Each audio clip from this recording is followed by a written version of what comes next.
오늘 우리가 읽어가는 말씀은 예레미야 23장 말씀인데요. 이 말씀의 내용에서는 거짓된 선지자와 참된 선지자 혹은 참된 목자를 대조적으로 설명하고 있습니다. 유다 백성들이 그렇게 심판의 문턱까지 이르게 된 큰 이유 가운데 하나는 하나님께서 보내지 아니한 많은 거짓된 선지자들이 하나님의 의중과 마음을 따라서 말하지 않고 자기들이 하고 싶은 말, 백성들이 듣기 좋아하는 말을 함으로써 그 악이 이 선지자들로부터 퍼져나가서 예루살렘 전체를 더럽게 한 것이 아주 큰 이유가 되었음을 설명해 주고 있습니다. 오늘 우리가 읽은 이 말씀의 내용 가운데서 우리가 읽었던 뒷부분 한번 보시면은 그렇게 말씀합니다. 18절 한번 보시면은 이렇게 말해요. 누가 여호와의 회의에 참여하여 그 말을 알아들었으며 누가 귀를 기울여 그 말을 들었느냐. 22절 가서도 보면요. 그들이 만일 선지자들을 뜻한 말입니다. 만일 나의 회의에 참여하였더라면 내 백성에게 내 말을 들려서 그들을 악한 길, 악한 행위에서 돌이키게 하였을 것이다. 거짓된 선지자들은 여기 표현한 대로 여호와의 회의에 참여하지 않았다. 이런 표현인데요. 이 회의라고 하는 말이 다른 말로 말하면 하나님의 의중, 하나님의 마음, 하나님의 생각, 그것을 그들이 알지 못한다는 겁니다. 그저 당시의 백성들에게 듣기 좋은 말, 걱정하지 마라. 재앙이 임하지 않을 것이다. 하나님은 우리에게 평안 가운데 우리를 지켜주실 것이다. 이렇게 거짓된 평안을 말하고 거짓된 안전을 말하는 것입니다. 그들이 했던 말이 17절 보면은 이렇게 표현했어요. 항상 그들이 나를 멸시하는 자에게 선지자도 거짓되었고 하나님의 말씀을 받지 않은 백성들을 표현한 것입니다. 너희가 평안하리라 여호와의 말씀이니라. 또 그 다음 조금 내려가서 보시면은 재앙이 너희에게 임하지 아니하리라 이렇게 말한 겁니다. 모든 선지자들이 그 영적으로 어두웠던 시대 가운데서 모두가 다 한 목소리를 말했다면 유다 나라는 또 달라졌을지 몰라요. 그런데 참말을 하는 선지자는 거의 희귀했고 당시 대표적인 사람이 예레미야였습니다. 그리고 다른 모든 선지자들, 자기들도 선지자들로 말하는 수많은 사람들은 왕궁과 결탁하고 정치적인 세력과 결탁하고 자기의 이익과 결탁을 해서 백성들에게 듣기 좋은 말 해주는 겁니다. 하나님께서 이렇게 말씀하셨습니다. 너희는 평안할 것이라고 말씀했습니다. 여러분들에게는 재앙이 임하지 않을 것이라고 하나님 말씀했습니다. 라고 말하는 목소리가 대다수를 이루게 된 것입니다. 그러니까 백성들의 마음이 어디로 가요?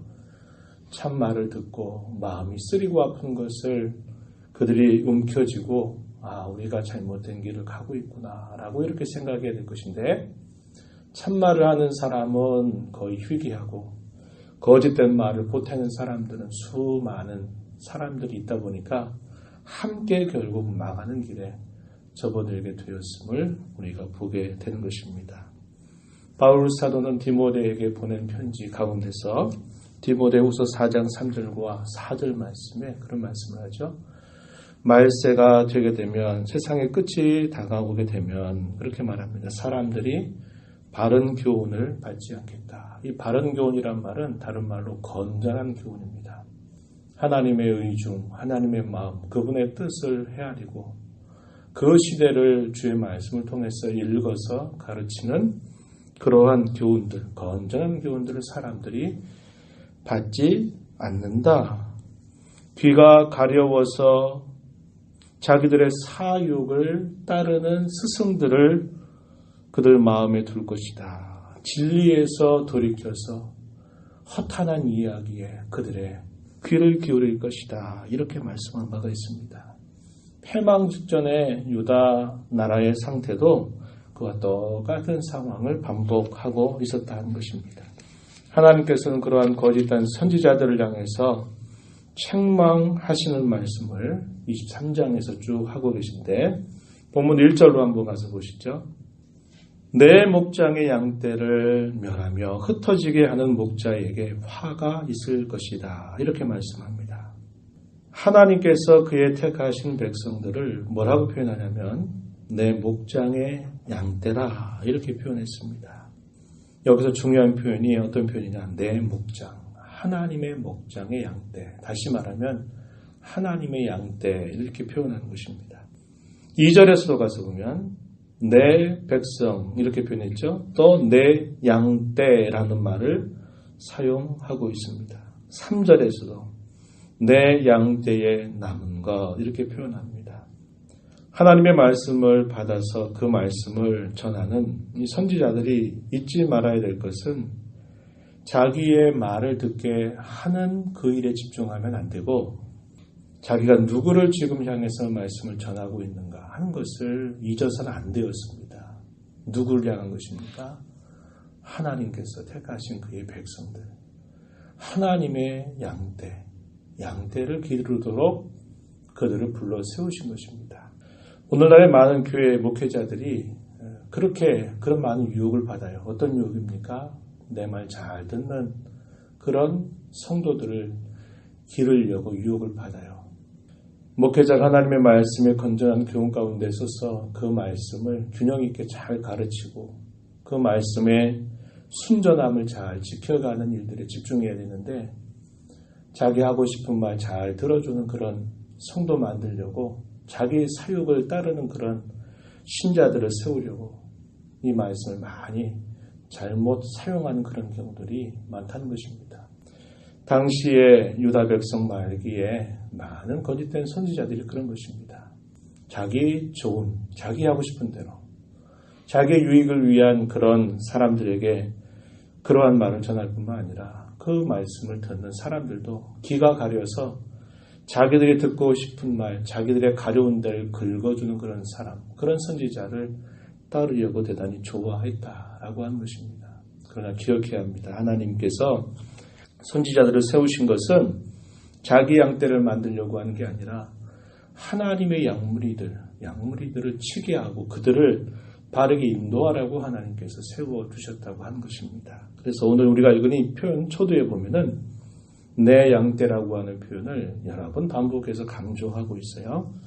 또 그들을 향해서 이 거짓된 목자들, 거짓된 선지자들을 향해서 또 역시 여러 표현들이 반복이 되는데 1절에서 읽었던 것처럼 양떼를 멸하며 흩어지게 하는 목자, 이 거짓된 선지자를 그렇게 말했어요. 또 2절 가서 보면은 내 백성을 기르는 목자라는 말을 사용합니다. 그들을 향해서 하나님께서 너희에게 화가 있을 것이다 라고 말씀하시고 하나님께서 때가 되면 참된 목자를 세우실 것을 약속하시는데요.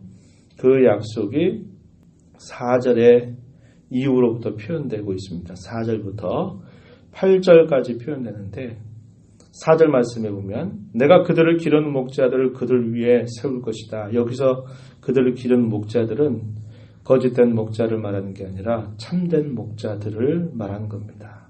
하나님의 의중을 헤아리고 하나님의 마음을 헤아리고 그분의 뜻을 잘 알아서 하나님의 양떼들을 잘 인도하는 그런 목자들을 내가 세울 것이다 라고 말씀을 하는 겁니다. 그들을 다시 회복시키겠다라고 말씀하시는 거예요. 그런데 그 목자 가운데 진정으로 참된 목자 누구일까요? 5절 가서 보면요. 다윗에게 한 의로운 가지를 일으킬 것이다. 그가 왕이 되어서 지혜롭게 다스릴 것이고 세상에서 정의와 공의를 행할 것이고 그의 날에 유다는 구원을 받겠고 이스라엘은 평안히 살 것이다. 그의 이름은 여호와 우리의 공의라 일컬음을 받을 것이다. 누구를 위한 표현입니까? 하나님께서 보내신 메시아 우리 주 예수 그리스도를 이렇게 표현한 것입니다. 다윗에게 한 의로운 가지를 일으키겠다라고 말씀을 하신 것이죠. 하나님께서 보내시는 이 메시아를 통해서 그들이 구원받겠고 평안히 살게 될 것이고 그의 이름은 여호와라 부른다는 겁니다.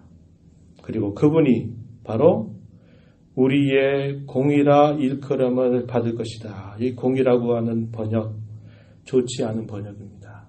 여기 공의라는 말이 아니라 의라고 하는 표현이 더 적합한 표현이에요. 여호와 우리의 의라고 일컬음을 받을 것이다. 누가요? 하나님께서 보내실 참된 목자 혹은 메시아 우리 주 예수님이 우리의 의가 되신다. 이렇게 일컬음을 받을 것이다 라고 하는 겁니다.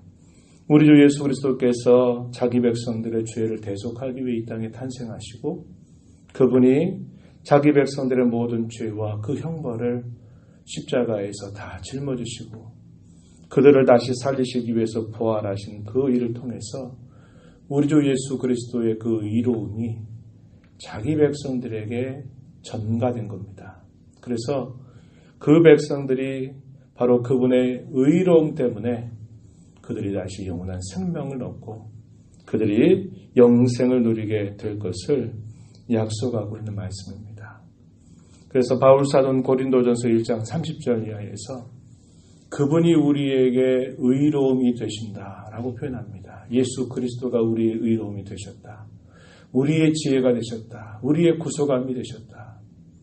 우리의 거룩함이 되셨다라고 표현하면서 우리가 자랑할 것은 우리가 아니라 바로 우리의 구원과 지혜와 의로움과 거룩함이 되신 우리 주 예수 그리스도를 자랑함이 마땅하다. 이렇게 가르치고 있는 것입니다. 이렇게 이런 회복의 약속을 하나님께서 그들에게 들려주시면서 그 거짓된 선지자들에 대한 책망의 말씀이 길게 주어진데 그것이 9절에서부터 32절까지 계속 주어지고 있습니다. 당시에 이런 거짓된 선지자들에 대해서 그들은 사악한 자들이다 라고 말하고요. 그 사악한 자들은 이스라엘 가운데서도 있었고 유다 가운데서도 있다 이렇게 표현합니다. 13절 가서 보세요. 사마리아 선지자들, 사마리아 이스라엘에서 예언했던 선지자들이죠. 사마리아 선지자 가운데 우매함을 보았다 이렇게 표현했습니다. 14절에 예루살렘 선지자들, 유다에서 말씀을 전하는 그런 선지자들 가운데도 가증한 일을 보았다 이렇게 표현합니다. 그들에게 쑥과 독한 물을 마시게 할 것이라고 하나님 경고하시고 계시죠. 15절 중간에 보면 그들에게 쑥을 먹이며 독한 물을 마시게 하리니 이는 사악이 예루살렘 선지자들로부터 나와서 온 땅에 퍼졌기 때문이다 라고 말씀을 하시는 겁니다. 그들은 그들을 향해서 말씀하시기를 내가 치리라 이런 말씀을 무려 4차례나 반복하시면서 그들을 향한 심판 경고를 내리시는데요. 30절 가서 보세요. 30절 여호와의 말씀이라 그러므로 보라 서로 내 말을 도둑질하는 선지자들을 내가 칠 것이다. 31절에서도 내가 치리라 그랬죠.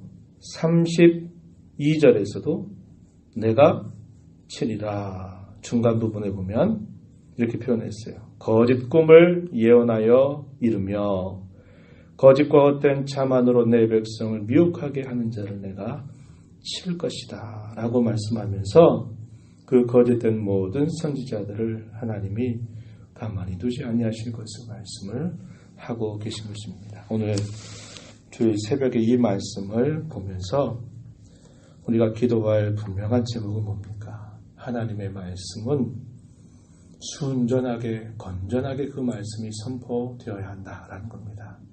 그래서 하나님 말씀의 참된 선포가 참된 교회의 표지다라고 우리의 신앙의 선배들은 이야기한 것입니다. 교회를 이루고 있는 그 교회 가운데서 하나님의 말씀이 사람 듣기 좋은 말 하는 그러한 교훈들이 증거된다면 참 교회의 모습이 아니다 라고 말하는 겁니다. 많은 사람이 모이고 많은 화려함을 자랑하고 아무리 잘된 그런 프로그램을 가지고 있다 하더라도 가장 교회의 중요한 표지는 하나님 말씀이 건전하게 하나님의 뜻과 그분의 마음이 잘 선포되어야 한다는 겁니다. 하나님께서 복된 주일을 통해서 저와 여러분들을 모으시고 예배 중에 주시는 그 말씀의 내용이 건전하고 바르고 순전한 그 말씀이 끊임없이 선포되는 강단이 되게 해달라고 말씀을 전하는 종들을 위해서 여러분들이 그렇게 언제나 기도해 주시기를 부탁을 드리고요. 언제나 바른 교훈, 하나님의 말씀의 순전함을 잘 받는 일에 우리의 마음을 세워야 한다는 겁니다. 그리고 그 말씀을 통해서 하나님께서 어떠한 뜻을 가지고 계신지, 그분의 의중, 그분의 생각이 무엇인가를 언제나 바르게 듣고 그 말씀에 바르게 반응하고 그 말씀을 따를 수만 있다면 우리는 어떤 상황과 처져 있다 하더라도 우리는 하나님의 구원을 경험하게 될 것이고 우리는 하나님의 역사하심을 우리는 경험할 수 있을 것입니다. 그러한 은혜를 함께 누리며 또 복된 주일을 드리는 예배와 또 말씀을 위해서 함께 간절한 마음으로 기도해 주시기를 부탁드립니다. 하나님 아버지 감사드립니다. 저희들의 마음을 주께서 늘 주장하시고 인도하시며 저희들의 귀와 마음이 할례를 받은 자와 같이 하나님의 순전한 말씀에 언제나 귀를 기울여 듣는 복된 심령들이 되도록 인도하여 주시옵소서. 말세가 되면 사람들이 바르고 건전한 교훈을 받지 아니할 것이고 자기의 사욕을 따르는 스승을 둘 것이고 귀가 가리워서 진리를 향하여 돌이킬 것이며 허탄한 이야기에 마음을 둘 것이라 주께서 말씀하셨습니다. 아버지 하나님, 저희들에게 바른 교훈, 건전한 교훈, 순전한 교훈, 혼잡되게 하지 아니하는 주의 말씀의 교훈을 언제나 사모하고 그것이 우리에게 쓰리고 때로는 아프고 우리를 부끄럽게 할지라도 그 말씀을 가슴으로 받아서 하나님의 마음을 헤아리고 그 말씀을 따라서 언제나 올바르게 반응함으로 우리의 상황과 처지를 뛰어넘고 역전시켜주시는 하나님의 구원 경험, 하나님의 살아계심을 경험하며 살아가는 우리 모든 성도들이 되도록 인도하여 주시옵소서. 은혜의 보좌 앞에 나와서 간절하게 구하는 심령들을 주께서 용납하시고 간구의 귀를 기울여 주시고 우리에게 성령의 음성을 들려주셔서 그 말씀 듣고 힘써 순종하는 저희들의 삶이 되게 주시옵소서. 귀하신 예수님의 이름으로 간절히 기도하옵나이다. 아멘.